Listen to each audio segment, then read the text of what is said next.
क्या आपके साथ भी कभी ऐसा हुआ है कि आप इंग्लिश का कोई बहुत ज़रूरी ईमेल लिख रहे हों या किसी खास को मैसेज कर रहे हों और अचानक आप टाइप करते-करते रुक जाएं?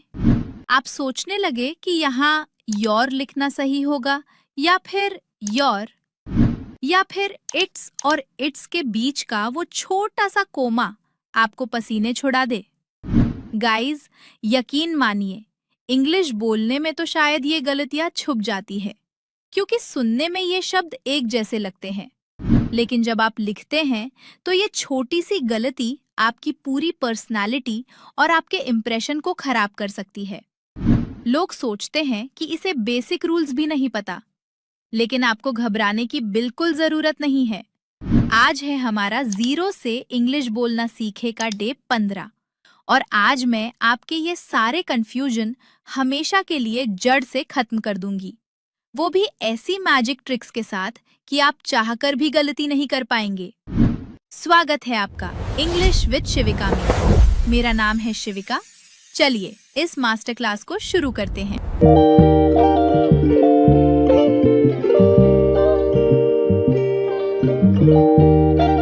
सबसे पहले बात करते हैं उस जोड़ी की जिसमें 90% लोग गलती करते हैं, और वो है इट्स और इट्स। पहला है IT, यानी वो इट जिसके ऊपर छोटा सा कोमा लगा होता है। इसका सीधा सा मतलब होता है इट इज या फिर इट हैज। ट्रिक क्या है? जब भी आप कंफ्यूज हों तो उस शब्द को खोलकर इट इज बोलकर देखिए। अगर वाक्य का मतलब सही निकल रहा है तो कोमे वाला इट्स लगा दीजिए। इसके कुछ और उदाहरण देखिए। पहला उदाहरण, इट्स अ ब्यूटिफुल मॉर्निंग, यानी ये एक खूबसूरत सुबह है। यहां इसका मतलब इट इज है। दूसरा उदाहरण, it's been a long time, यानी बहुत समय हो गया है। यहां इसका मतलब इट हैज है। तीसरा उदाहरण, I think it's going to rain, मुझे लगता है कि बारिश होने वाली है। अब बात करते हैं बिना कोमे वाले इट्स की। इसका मतलब होता है इसका या उसका। ये किसी बेजान चीज या जानवर का अधिकार बताता है। उदाहरण देखिए। पहला उदाहरण, द कैट लिक्ड इट्स पॉ, बिल्ली ने अपना पंजा चाटा। यह कोमा नहीं आएगा क्योंकि पंजा बिल्ली का अपना है। दूसरा उदाहरण, the company doubled its profit, company ने अपना मुनाफा 2 गुना कर लिया। मुनाफे पर कंपनी का हक है। तीसरा उदाहरण, the plant is losing its leaves, पौधा अपनी पत्तियां खो रहा है। याद रखिए, अगर इट इज फिट नहीं बैठ रहा तो बिना कोमे वाला इट्स ही सही है। Section 2, your versus you're. अब बढ़ते हैं दूसरे बड़े कंफ्यूजन की तरफ, योर और यू आर। गाइज, YOUR यानी योर, इसका मतलब होता है तुम्हारा या आपका। ये मालिकाना हक दिखाता है। उदाहरण देखिए। पहला उदाहरण, आई लव योर वॉइस, मुझे तुम्हारी आवाज पसंद है। दूसरा उदाहरण, is this your final decision, क्या ये तुम्हारा आखिरी फैसला है? तीसरा उदाहरण, कीप योर आईज क्लोज्ड, अपनी आंखें बंद रखो। वहीं दूसरी तरफ है YOURE, यानी योर। इसका मतलब है यू आर। ट्रिक क्या है? सेंटेंस में यू आर बोलकर देखिए। जैसे, you are looking great today, यानी you are looking great today, मतलब बिल्कुल सही है। लेकिन अगर आप कहें योर कार इज नाइस, तो इसका मतलब हो जाएगा तुम कार हो अच्छी, जो कि गलत है। सही होगा योर कार इज नाइस। कुछ और उदाहरण देखिए। पहला उदाहरण, योर लेट अगेन, तुम फिर से लेट हो।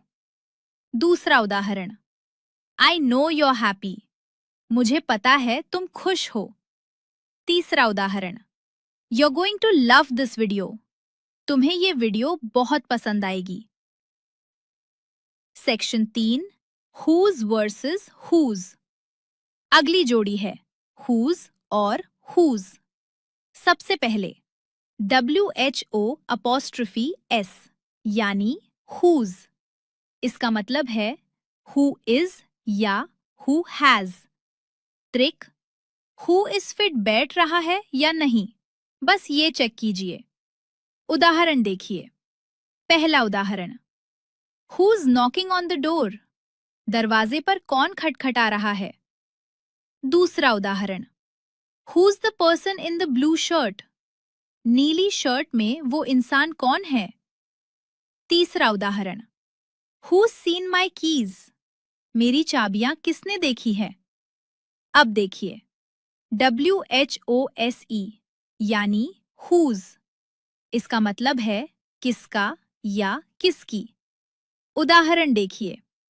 पहला उदाहरण, whose turn is it to cook. अब खाना बनाने की किसकी बारी है। दूसरा उदाहरण, हुज आइडिया वॉज दिस। ये किसका आइडिया था।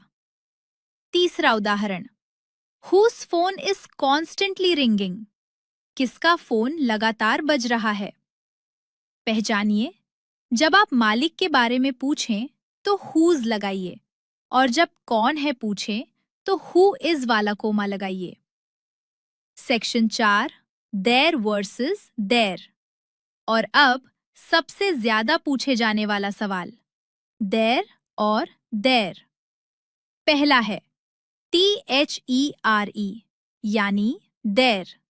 इसका मुख्य मतलब होता है वहां। ट्रिक, इसकी स्पेलिंग ध्यान से देखिए। इसमें HERE यानी हियर छुपा है। हियर मतलब यहां, देयर मतलब वहां। दोनों जगह की बात करते हैं। उदाहरण देखिए। पहला उदाहरण, put the bag over there. Bag को वहां रख दो। दूसरा उदाहरण, there are many trees in the park. Park में बहुत सारे पेड़ हैं। तीसरा उदाहरण, इज देयर एनीवन इनसाइड। क्या अंदर कोई है। अब देखिए, THEIR यानी देयर। इसका मतलब है उनका या उनका अपना। ये लोगों के ग्रुप के हक की बात करता है। उदाहरण देखिए। पहला उदाहरण, it's their problem, let them solve it. ये उनकी समस्या है, उन्हें सुलझाने दो। दूसरा उदाहरण, their performance was mind blowing. उनकी परफॉर्मेंस कमाल की थी। तीसरा उदाहरण, I am going to their wedding. मैं उनकी शादी में जा रही हूं। Section 5 the final quiz. अब समय है ये चेक करने का कि आपने आज कितना सीखा। मैं आपको 3 सेंटेंसेस दे रही हूं। आपको सही शब्द चुनना है। पहला सेंटेंस, यू आर वेलकम। यहां क्या आएगा। सही जवाब है कोमे वाला यू आर, क्योंकि इसका मतलब है यू आर वेलकम। दूसरा sentence, there is a mistake in their report. यहां पहले खाली स्थान में आएगा जगह वाला देयर और दूसरे में आएगा उनका वाला देयर। तीसरा sentence, whose keys are these. यहां मालिकाना हक पूछा गया है, इसलिए सही जवाब है बिना कोमे वाला हुज। तो दोस्तों, मुझे पूरा यकीन है कि इस क्लास के बाद आप लिखने और बोलने में ये गलतियां कभी नहीं दोहराएंगे। बस उन छोटी छोटी ट्रिक्स को याद रखिएगा जो मैंने आज आपको सिखाई हैं। आज का होमवर्क नोट कीजिए। मैं आपको एक सेंटेंस दे रही हूं। आपको मुझे कमेंट्स में बताना है कि इसमें कौन सा शब्द सही बैठेगा। सेंटेंस है, the sun has lost its warmth. यहां इट्स कोमे वाला आएगा या बिना कोमे वाला।